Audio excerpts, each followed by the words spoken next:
I've always wanted to know how chisels were made, and today I'm visiting Old Sturbridge Village to get some answers. The shop behind me once belonged to blacksmith Moses Wilder and originally stood next to a granite quarry in Bolton, Massachusetts. Over 400 stones from this quarry were used to build his shop around 1810, and considering its close proximity to the quarry, there's no doubt in my mind that Moses Wilder would have been very skilled at making chisels. Today I'll be speaking with blacksmith Choiniere, who will tell us all about the process.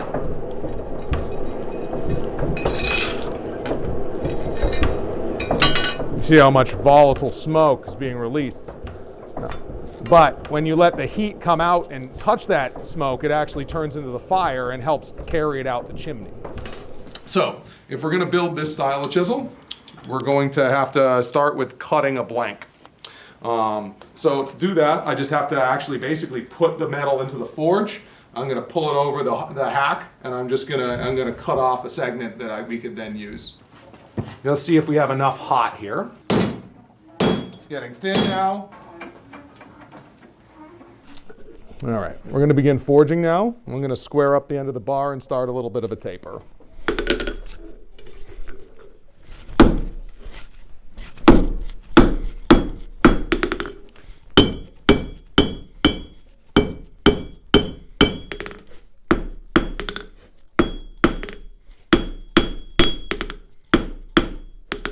So this one, again, I don't want it to spread too much, but this will give me extension. See how that bends it, warps it, right?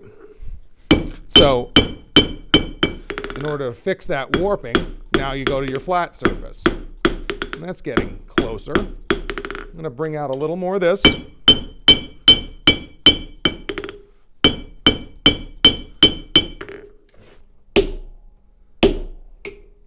just cutting off the end.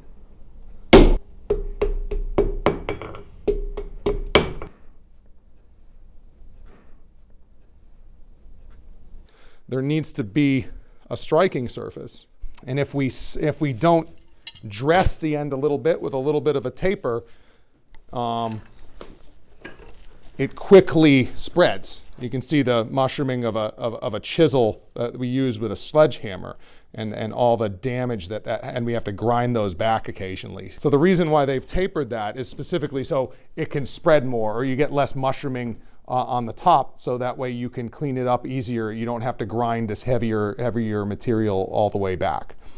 I'm just going to be doing a light taper. I don't want to take it down too much. This is just an easy way of rounding once you've got dimensions the way you want. Now everything's ready for me to quench this tool, but I have to leave some spare heat because I'm also going to temper it. The quenching makes it as hard as it can physically get. It can't get harder than that. Dead hard. Dead hard is like glass hard, and you don't want a glass chisel. So we're going to come out, and I'm going to quench that end.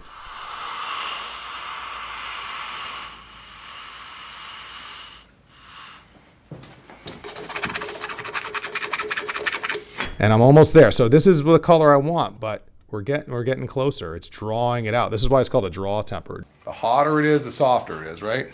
So I heated up, and when I quenched, that just determined that this is the hardest part of the chisel. And then there's still heat here.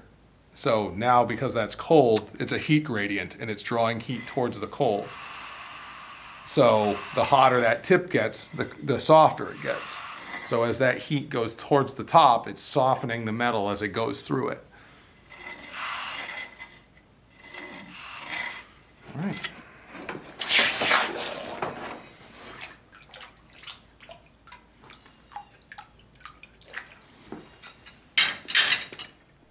So now I'm going to see if it took a hardness to it. You hear that? I'm getting the surface off, but I actually can't touch it with a file. So nice, all set, ready for grinding and polishing. So we get some water pouring on the rock.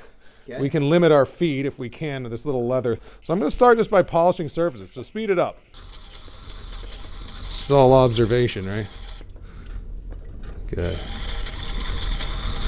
I mean, at this point, it's got an edge to it. Yeah. All right, looking good.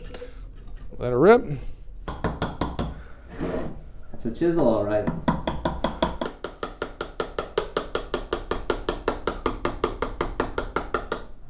Thanks for watching, guys. If you get a chance, I highly recommend visiting Old Sturbridge Village, which is the largest outdoor history museum in the Northeast. It felt like I had gone back in time to a New England town in the 1830s. You can step inside over 40 original buildings and stroll around 200 scenic acres. And be sure to say hi to blacksmith Choiniere, who has been so incredibly helpful for this project.